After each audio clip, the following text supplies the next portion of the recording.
Okay, welcome everyone. I'm Robbie from PocketLab, and I'm going to be talking today about just some basics with your brand new PocketLab Air.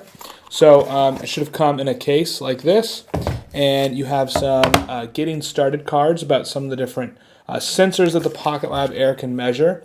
So it can measure carbon dioxide, particulate matter, ozone, and then a bunch of weather conditions like temperature, barometric pressure, humidity, light intensity, etc. So you should get some cards that talk a little bit about what those all are and what are some things to look out for when you're measuring.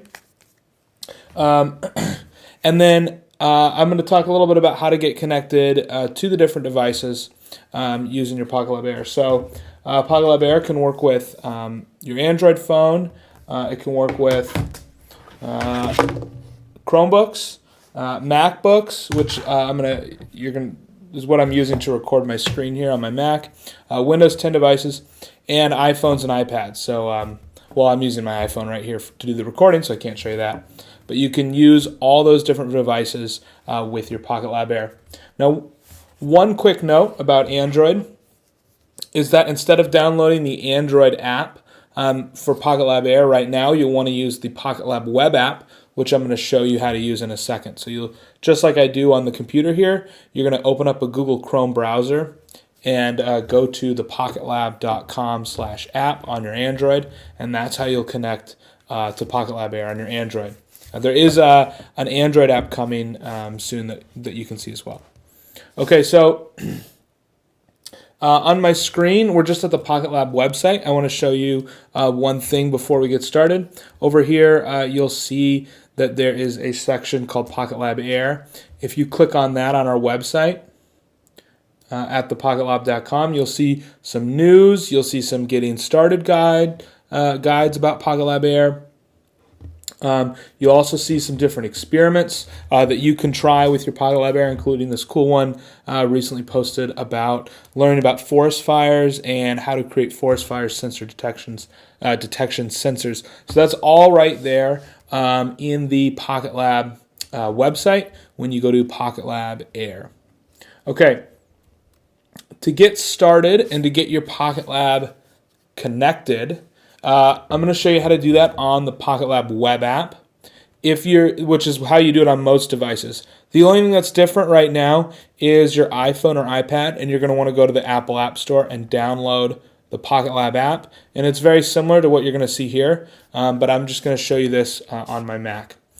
So first, you'll want to go to the PocketLab.com/app.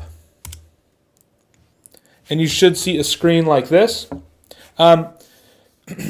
Make sure your Bluetooth is turned on. Let's go ahead and get connected to our PocketLab. Going to want to click Connect to PocketLab, and that's going to pop up this connection little window here. If it doesn't pop up, check that your pop-up, you don't have a pop-up blocker on or anything like that. Then I'm going to want to click the button right here on the top. That's going to start, the light is going to flash, the LED light is going to flash red and green, and you'll see that my PocketLab Air comes up on my screen. One thing that's interesting, there's another PocketLab Air that's on in the office, and so somewhere else in the office, so my computer's picking up on that as well. So you can see both PocketLab Airs are listed, but this PocketLab Air is going to be the one that has the highest signal strength because it's closest to my computer. So you can see that there's a signal strength indicator next to the PocketLabs. So I'm going to click on that. That's the one. That's how I know it's this one. And then I'm going to click Pair. Okay, so now I am streaming data from my PocketLab Air device. So I'm streaming particulate matter data, ozone, carbon dioxide, air quality, and then I have a bunch of different measurement conditions from the weather sensors on board. So those are those graph little windows here. You'll notice in the lower right-hand corner is a map. And this map is pulling in local air quality data from the nearest EPA station to my location. So I'm down in San Jose. So the air quality today index is 42. So that's being pulled in as well. If you don't see this map, that means that you may have, when you first signed on to the app, a prompt may come up and ask for you to allow your location to the app. If you click deny, then you won't see the app, or the map, excuse me. If you click allow, then that's when you will see the map. So it pulls your location from your computer. So if you don't have an accurate location for that, then you just won't see the map. Okay, so within each of these graphs, there's a little more options button. It looks like these three little lines. If I click on that, for particulate matter, I can switch to from PM10 to PM2.5 to PM1. So if you want to switch and see those different graphs, you can go ahead and do that in particulate matter by clicking on that and switching between PM10, PM2.5, and PM1.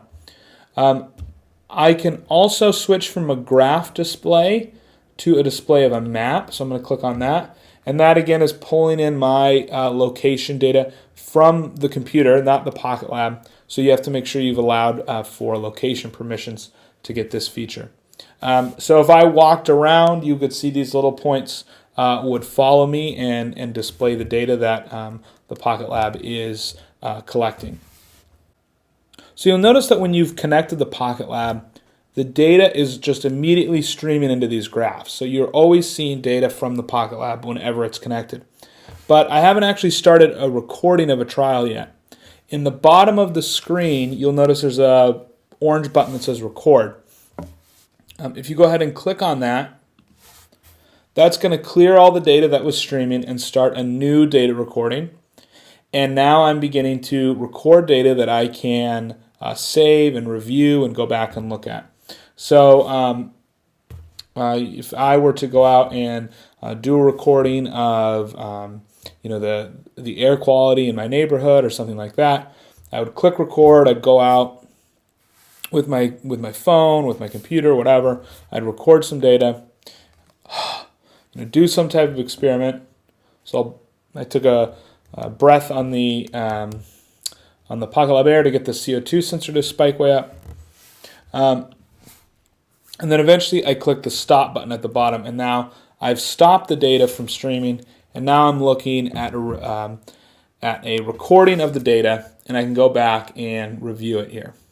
So as I hover the mouse over the different data points, I will see the values of those data points come up. So as you can see, as I move the mouse over the different data, you can see that data change, so I can go back and review what happened at a certain time, etc. Okay, if I want to now save this data, if I go down in the lower right-hand corner, there's a button.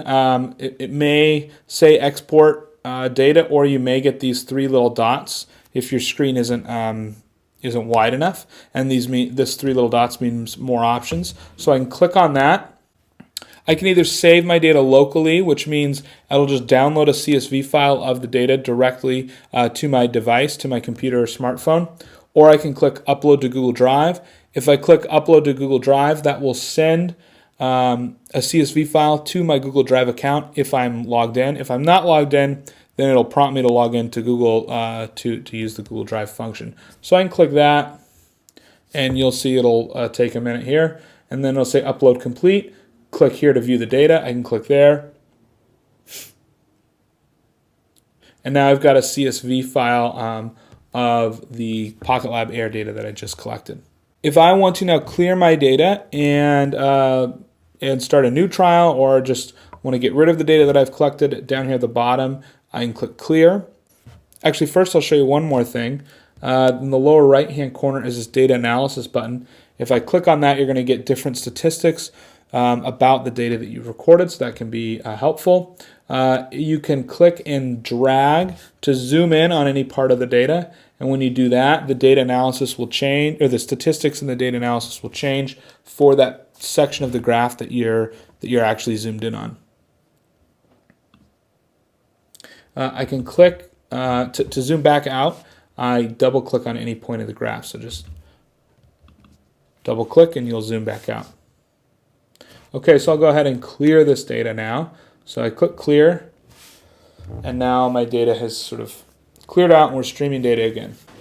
One thing you may have noticed already, for those of you who may know that the sort of average carbon dioxide level in Earth's atmosphere is that right now the CO2 sensor has been kind of high, and that's because it's not calibrated right now, and there is a way to calibrate the CO2 sensor. So I will kind of show you how to do that right now, although it won't be super accurate because I'm not outside and I've been kind of talking near it and breathing on it, so it's kind of spiking the CO2 levels and things like that. But what you can do to calibrate your CO2 sensor is take your PocketLab outside and leave it outside for about 5 minutes. Okay, so just take it, set it down somewhere, leave it out there for 5 minutes. Once it is settled to about ambient conditions, go ahead and click on the More Options button in the CO2 graph, and there's a Calibrate button. So you'll just click Calibrate, and when you click on that, it'll set the level to 400 parts per million. So you want to make sure it's really settled and it's not changing much anymore, and it's settled. It's kind of nice and even. The graph is nice and even, and make sure that it's fresh outdoor air. So I'll click on it now. You'll see it might kind of spike and do something weird, but then it'll settle out. It'll start reading data at about 400 parts per million. Okay, so we do have other calibration procedures coming for the ozone and particulate matter sensor. Your ozone levels may be reading a little high or a little low right now. There's a different offsets in the sensors, and so there is a calibration procedure coming soon for the ozone sensor. But the relative changes in your ozone readings will still be accurate. Your offset might be a little off. Okay, so I'm going to go ahead and show you one more thing about uploading data to CloudLab if you would like to use that feature.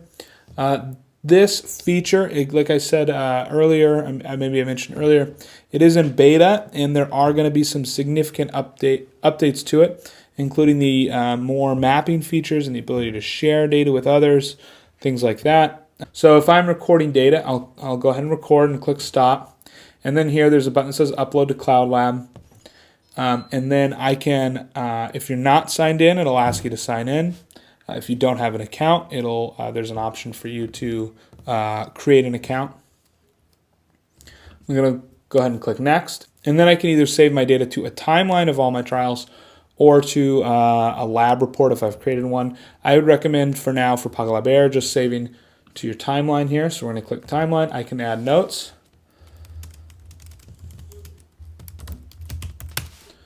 Okay, and then I click upload, and now I can actually view that data in CloudLab if I click on that, and I'm going to see here's my timeline that I have of other stuff that I've been doing, but I can click on that and view the data that I've collected. You'll notice you don't see all of the graphs at once this time, so if you click on the switch graph icon in the upper left hand corner, you can switch to the different graphs that you collect the data on. So that's just saving your data to a timeline, and you can go back and view earlier data that you've collected and things like that. So if you're interested in that, you can be a part of that beta by just signing in, and if you have questions or anything like that or feedback, let us know by emailing us at contact@thepocketlab.com. There's also a webinar that'll explain more how to use CloudLab that you should check out as well if you're interested.